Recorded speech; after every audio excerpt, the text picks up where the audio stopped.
विवेकानंद जिन्होंने इस स्कूल का रूप धर करके और मुझे कुछ काम करने का अवसर दिया, और 28 वर्ष की यात्रा में जिस प्रांगण में आप बैठे हैं, ये विवेकानंद जी के विचारों का प्रभाव और आशीर्वाद और उनका जो शब्द रूप है विचार में ढल करके आपके सामने है। और दूसरा एक और विराट व्यक्तित्व जिसको दुनिया में मैं मानता हूँ कि अगर आपको जीवित स्वामी विवेकानंद किसी को देखना है, उसी प्राणवत्ता के साथ में, उसी तेजस्विता के साथ में, उसी वैचारिक परिपक्वता के साथ में, उसी धार्मिक दृढ़ता के साथ में, तो बाबा सत्यनारायण मौर्य को देखिए। आज के समारोह में उनकी उपस्थिति स्वामी विवेकानंद के विचारों की उपस्थिति का प्रमाण है। वे पधारे हैं हमारे इस समारोह में, इतने बड़े आशीर्वाद दाता हैं।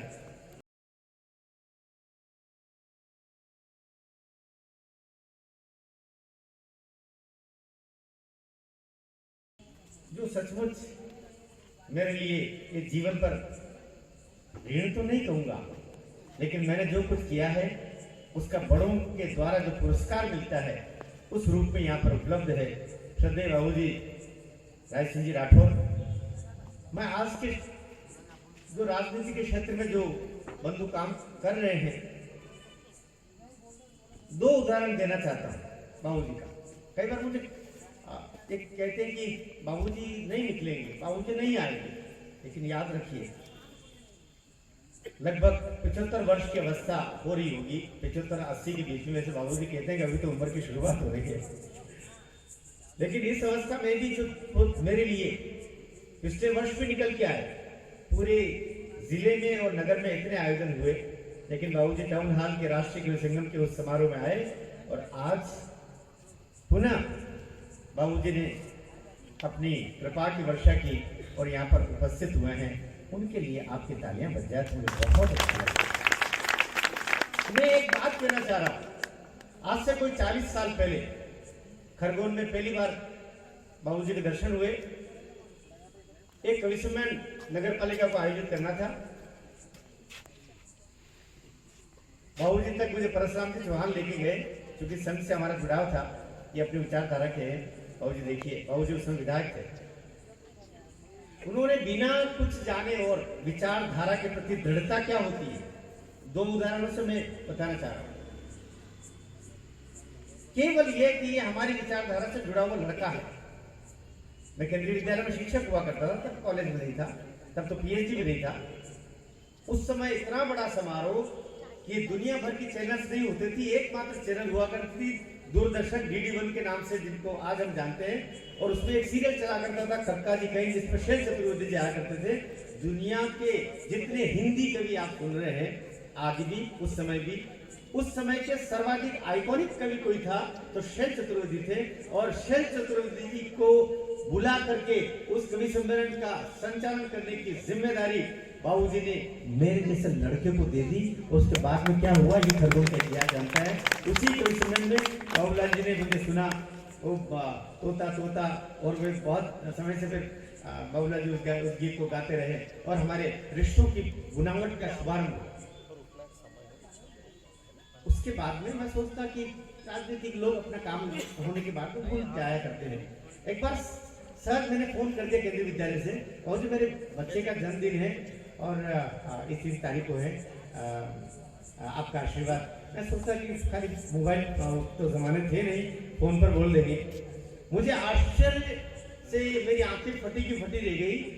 अभी जो 47 MI जहाँ हम रहते थे कभी, वहां पर जब सब बच्चे आकर के और वो कर रहे हैं, बाहर पता चला कि मोटरसाइकिल पर कोई सज्जन लेकर के आए हैं और खरगोन के जो विधायक जी हैं वो बच्चों को आशीर्वाद देने आए हैं। ये होता है जनता के बीच में जाकर के और खड़े होकर।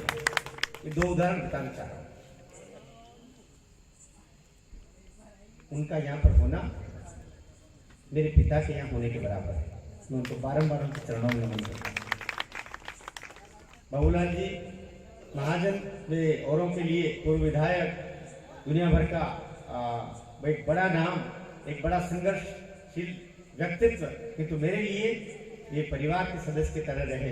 जब आवश्यकता पड़ी मेरे लिए, जब हर हर मोदी घर घर मोदी दिया, तो ट्रांसफर 15 दिन में किया। 15 दिन में यहाँ से आगर मालवा का रास्ता शासन ने मुझे दिखा दिया। चुनाव आयोग ने कहा 24 घंटे में यहाँ से रिलीव भी भोपाल से मेरा किया गया था। 2014 में जब लोकसभा चुनाव 24 अप्रैल को होने वाले थे, तो 22 अप्रैल की रात्रि में मेरा भोपाल से ही ट्रांसफर आया। आपने ये काम किया है कलेक्टर का, यहाँ पर हमको ये प्राप्त हुआ है रिपोर्ट, और आपका यहीं से ट्रांसफर करते हुए आगर मालवा किया जाता है। मैं यही वहीं से चला गया। लेकिन चुनाव आयोग की आचार संहिता खत्म होने से पहले बाबूलाल जी उमाशंकर जी के पास में चले गए। गुरु पूर्णिमा आने वाली 13 जुलाई 2014 को गुरु पूर्णिमा होने वाली थी। बोले गुरु पूर्णिमा से पहले हमारे मनर जी उसी कॉलेज में होने चाहिए जहां पहले थे, हम आपको अल्टीमेटम देने आएंगे। तो ऐसे समय पर जब आवश्यकता पड़ती है, खड़े होने वाले, दुख में खड़े होने वाले, सुख में आपका साथ देने वाले, आपके उल्लास के मंगलमयी अवसरों पर खड़े होने वाले श्रद्धेय बाबूलाल जी यहाँ पर हैं हमारे बीच में। आपने सही कहा था, आप श्रद्धेय को देख रहे होंगे कि एक शक्ल आपके ध्यान में बार बार आ रही होगी कि ये सूरत तो कहीं हमारे जो पवित्र संगठन है राष्ट्रीय स्वयंसेवक संघ, उसके बहुत विराट व्यक्तित्व की शक्ल ऐसी है। लगभग साधारण लोग ऐसा देख रहे होंगे। आपने भैया जी जोशी का तो बहुत नाम सुना होगा। भैया जी जोशी जो संघ के इतने विराट व्यक्तित्व थे, उनके बड़े भाई हमारे बीच में बैठे हुए हैं, उनका नाम है अरविंद जी जोशी। ये हमारे यहाँ पर है, हमें आशीर्वाद देने आए हैं, मुझे आशीर्वाद देने आए हैं, हम सबको स्नेह देने आए हैं। और उनकी जो बातें हैं वो बातें वैसी ही हैं जैसे स्वामी विवेकानंद के सामने रामकृष्ण परमहंस अपने अट्टहास के साथ में, अपनी मुस्कुराहट के साथ में, अपने उल्लास के क्षणों में जो कुछ बोल दिया करते हैं, ऐसी बातें श्रद्धेय अरविंद जी जोशी भाई साहब ने आपको बोली। मैं कृतज्ञ हूँ, आभारी हूँ, विनम्र भाव से उनके चरणों में नमन करता हूँ कि आज भी आए और उन्होंने इतना प्यार बरसाया है, न केवल मुझ पर बल्कि हम सब पर। रंजीत भैया जैसा उन्होंने बोला, उसमें भी टीवी में भी आपको थोड़ा दिखाई दिया कि सदैव मैं बहुत, आप कह सकते हैं कि थोड़ा सा शशि भाई आप जानते हैं थोड़ा सा अपने किस्म का अड़म तो मैं हूँ, जिसको अड़म बोलते हैं, जहाँ अड़ जाना था वहाँ अड़ जाना। एक कलेक्टर से मेरी लड़ाई हो गई, अब छोटी मोटी लड़ाई तो आदमी लड़ा भी ले, कलेक्टर से लड़े वो 3 साल तक लगातार लड़े, 3 साल तक सिटिंग कलेक्टर से लड़ना, उसको लोगों ने किताबें लिखी। ऐसे समय में रंजीत भैया एक पार्टी, हमारी पार्टी भारतीय जनता पार्टी के कार्यालय के सामने खड़े होकर के बोलते हैं, ये कलेक्टर अगर बाहर की तरफ निकलता है, और कलेक्टर का तो हक है गाड़ी में बैठना, लेकिन कलेक्टर की पत्नी अगर गाड़ी में बैठी हुई दिख गई तो मैं सड़क पर लेट करके बोलूंगा गाड़ी से उतरी, ये गाड़ी कलेक्टर की आपकी नहीं है। इतना कहना पब्लिक के लिए बहुत बड़ी बात है। उनके सम्मान में आप ताली बजे, यही होना चाहिए, यही तो होना चाहिए जिसके दम पर जनता की आवाज खुलती है, मुखरता आती है। वरना अरे कलेक्टर को, अरे बाप रे क्या करेंगे, अरे कमिश्नर, अरे क्या करेंगे, अरे फला नेता, अरे क्या करेंगे, ये अरे क्या करेंगे में ही हम अंधेरों में जी रहे हैं। ऐसे लोगों ने कम से कम बोलना, कम से कम मुखर होकर के सत्य कहना, ये काम उनके द्वारा हुआ है। और मेरे सभी सुख दुखों में निरंतर परिवारजन की तरह साथ रहने वाले रंजीत भैया यहाँ पर हैं, मैं उनको विनम्र भाव से बहुत बहुत धन्यवाद देता हूँ। और अभी आपने 10वीं कक्षा में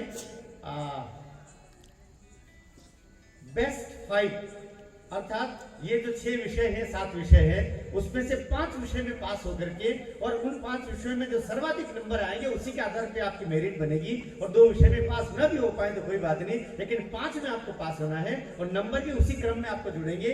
ये बेस्ट 5 की स्कीम लेकर के आने वाले माध्यमिक शिक्षा मंडल भोपाल के पूर्व उपाध्यक्ष, जिनको राज्य मंत्री का दर्जा था, लेकिन उतने ही बड़े शिक्षाविद, ये छोटी पहचान है उनकी, बड़ी पहचान ये है उन्होंने बहुत सारी पुस्तकें लिखी हैं, हमारे संघ के बहुत समर्पित और बड़े व्यक्तित्व हैं। ऐसे श्रद्धेय डॉक्टर भागीरथ जी कुमरावत यहाँ बैठे, उनके सम्मान में आप ताली बजाएंगे तो मुझे बहुत अच्छा लगेगा। बेस्ट 5 को लेकर के आने वाले, और न जाने कितने बच्चे जो 10वीं में अनुत्तीर्ण होने के कारण से आत्महत्या कर लिया करते थे, उनके लिए एक रास्ता सुझाया, बेटा एक रास्ता और है, 12वीं तक तो पहुंच जा, उसके बाद तू जाने और तेरी पढ़ाई जाने। ये काम लेकर के आने वाले श्रद्धेय यहाँ पर विराजमान है। तो ऐसे विराट व्यक्तित्व जिनकी उपस्थिति से आज का ये समारोह हो रहा है, और साथ ही हमारे बहुत सारे ऐसे बंधु, जीडी चतुर्वेदी जी रोडवेज में पहली बार हमारा साथ देने वाले, और आज उनकी उपस्थिति मेरे बड़े भाई की उपस्थिति के समान है। बहुत सारे हमारे जो बंधु देख रहे हैं, मेरी दृष्टि में है, मेरी माँ समान, मेरी माँ संसार में रही नहीं, मैं जिनको अपनी मानद माँ मानता हूँ, ऐसे पुष्पा दसोदी भाभी आकर के अपने स्नेह वर्षा देके गई है। राष्ट्रीय कवि संगम के विभिन्न जिलों के 18 जिलों के जिलाध्यक्ष यहाँ पर आए हुए हैं। कहाँ अनूपपुर शहडोल, कहाँ पर शिवपुरी चंबल, और कहाँ पर नीमच चित्तौड़गढ़, सबके बीच एकाकार होकर के राष्ट्रीय कवि संगम के इस समारोह के माध्यम से मेरे इस समारोह में भी, जिसमें मेरा सम्मान हो रहा है, मेरे अपने बंधु यहाँ पर विशेष रूप से इकट्ठे हैं, उन सब का आगमन हुआ है। भोपाल से, इंदौर से, ये सब तो है ही, लेकिन मैं दूरस्थ की बात कर रहा हूँ, इन सबकी उपस्थिति हुई है। मैं सबका बारंबार धन्यवाद देता हूँ अपनी ओर से। आज बोलना क्या है, आज तो मेरी आंखें आंसुओं से लबरेज हैं, हृदय समुद्र जैसे भरा हुआ होता है प्रेम से, उस अवस्था में है, अपनों के बीच में हूँ, इसलिए और कोई बात कहना तो शायद मेरे लिए ठीक है ही नहीं। लेकिन एक कथन जो यहाँ पर निकला है, ये मेरा ध्येय वाक्य है। हमारे ब्राह्मण देवता जी सदैव 3 ऋणों की बात करते हैं। एक पितृ ऋण होता है कि हम एक पुत्र या पुत्री या संतान को पैदा करके और वो ऋण उतार करके चले जाएं, अन्यथा मोक्ष नहीं मिलेगा। एक ऋण होता है देव ऋण। देव ऋण वह देवताओं का मान करते हुए और उसी मान भाव से हम इस संसार में हमारे जो 5 प्रकृति के तत्व हैं उनको यथावत सम्मान देते हुए और अर्पित होते हुए चले जाएं। और एक ऋण होता है आपका गुरु ऋण, जिसके द्वारा हमें किसी ने पढ़ाया, हम किसी को पढ़ा के चले जाएं। लेकिन मैंने भीतर तक महसूस किया कि शायद हमारे ब्राह्मण देवता और हमारे पुराणों में शायद ये बात पहले से चली आती कि सबसे बड़ा इन 3 ऋण से भी एक ऋण होता है, तो वो ऋण होता है राष्ट्र का ऋण। अगर राष्ट्र का ऋण चुकाए बिना ऊपर चले गए तो स्वर्ग का दरवाजा किसी हाल खुलने वाला नहीं। इसलिए उस ऋण के निमित्त यह जो चौथा आश्रम आरंभ होता है, 60 वर्ष के बाद का परिवार का अधिकार खत्म, अब केवल मेरे राष्ट्र का मुझ पर अधिकार। जिए तो इसके लिए, मरे तो इसके लिए, वो कर जाए तो इसके लिए। बाद में कहा जाए तो ये करके गया, शायद न करता तो ये काम शेष छूट जाता। तो भारत माँ कहीं न कहीं, बहुत सारी माँओं में सबसे बड़ी माँ हम भारत माँ को मानते हैं, उसका जो ऋण हमारे ऊपर है उसको चुकाने का ये अवसर है। 4 पंक्तियां बोल करके अपने वाणी को विराम दूं। इससे पहले जितने बंधु हमारे एक यहाँ जो बंधु बैठे हैं तो मेरे परिवारजन हैं, यहाँ बुलाए ही वो है मेरे महाविद्यालय के। मैं करीब 28 वर्ष की शासकीय स्नातकोत्तर और बाद में इधर मैं प्राथमिक शिक्षक भी रहा हूँ, केंद्रीय विद्यालय में 8 वर्ष तक शिक्षक रहा हूँ, प्राथमिक शिक्षक स्कूल शिक्षा विभाग में 7 वर्ष रहा हूँ और महाविद्यालय में 28 वर्ष तक सेवा करने के पश्चात उसमें भी 4-5 महाविद्यालयों में रहा हूँ। लेकिन आखिरी जिस महाविद्यालय को आप छोड़ करके और एक बार लगता है कि बस अब हम यहाँ से जा रहे हैं, तो मन बहुत भारी होता है। लेकिन उस भारी मन को हल्का करने के लिए जो हमारे महाविद्यालय के प्राध्यापक मित्र और बहन आई है, मैं उनको हाथ जोड़ के बहुत बहुत धन्यवाद देता हूँ। आप आए, मेरे 28 वर्ष की सेवा का आपने मुझे पुरस्कार दिया है। मैं 4 पंक्तियां पर बोल करके जितने बंधु आए सबको बार-बार धन्यवाद देता हूँ। डॉक्टर्स मित्र मेरे आए हुए हैं, एडवोकेट्स मित्र मेरे आए हैं, विविधा परिवार के हमारे मित्र आए हैं, डॉक्टर मनर फेस्ट क्लब के हमारे बंधु आए हुए हैं, हमारा राम भक्त मंडल के हमारे बंधु आए हुए हैं, हमारे यहाँ पर गोपुत्र मंडल हमने जो प्रतिवर्ष एक गाय माता पर हम सेमिनार करते हैं उसके हमारे बंधु आए हुए हैं। मैं सभी बंधुओं का बारंबार अभिवादन करता हूँ, धन्यवाद देता हूँ। इन 4 पंक्तियों को देते हुए मैं अपनी बात को भी विराम देता हूँ। और आपने सही बोला था कि मेरे को मैं बनाने वाला या शंभू को मनहर बनाने वाली अगर कोई है तो वह एक ही व्यक्तित्व है जिसने अपना सब कुछ होम दिया, सब कुछ होम दिया। अरविंद जी भाई साहब, आप बिल्कुल सही कह रहे थे। मैं केवल स्नातक था और मेरी पत्नी श्रीमती चैताली सिंह गौड़ उस समय एमए सोशियोलॉजी थी, वो मुझसे ज्यादा पढ़ी हुई थी। बाद में एमए इंग्लिश मुझसे पहले हुई, वो बीएड थी, एमएड थी। मुझसे 3 गुना 4 गुना ज्यादा आप कह सकते हैं। उनके सामने मैंने एमए हिंदी किया इसी महाविद्यालय में, उन्हीं के सामने मैंने बीएड किया, उन्हीं के सामने मैंने पीएचडी की, उन्हीं के सामने मैंने एलएलबी की। मुझसे बहुत ज्यादा योग्य। आज भी हिंदी के मामले में अगर मैं कहीं गड़बड़ाता हूँ तो अपनी पत्नी श्रीमती चैताली सिंह गौड़ से पूछता हूँ कि मात्रा इधर लगेगी कि उधर लगेगी। इससे भी बड़ी बात ये, इससे बड़ी बात ये, परिवार को संभालने के लिए, बच्चों को संभालने के लिए, मुझे संभालने के लिए, इस घर को घर बनाने के लिए वे इतनी ज्यादा योग्य होने के बावजूद प्राथमिक शिक्षक केंद्रीय विद्यालय में उनकी नियुक्ति हुई थी और 34 वर्ष की सेवा करते हुए प्राथमिक शिक्षिका के रूप में सेवानिवृत्त अगले वर्ष होने वाली है। बिल्कुल कोई प्रमोशन नहीं चाहिए, केवल मुझे अपना घर बनाना है, केवल मुझे अपने बच्चों को बनाना है, केवल अपने पति को जो स्थान उनका बनना चाहिए उसके लिए मैं इतनी कम तालियों से उनके लिए काम नहीं चलेगा। मैं चाहता हूँ मेरे प्रति आपका जितना स्नेह है वो सारा स्नेह और मान उनके प्रति प्रकट हो जाए। मैं बहुत बहुत धन्यवाद देता हूँ।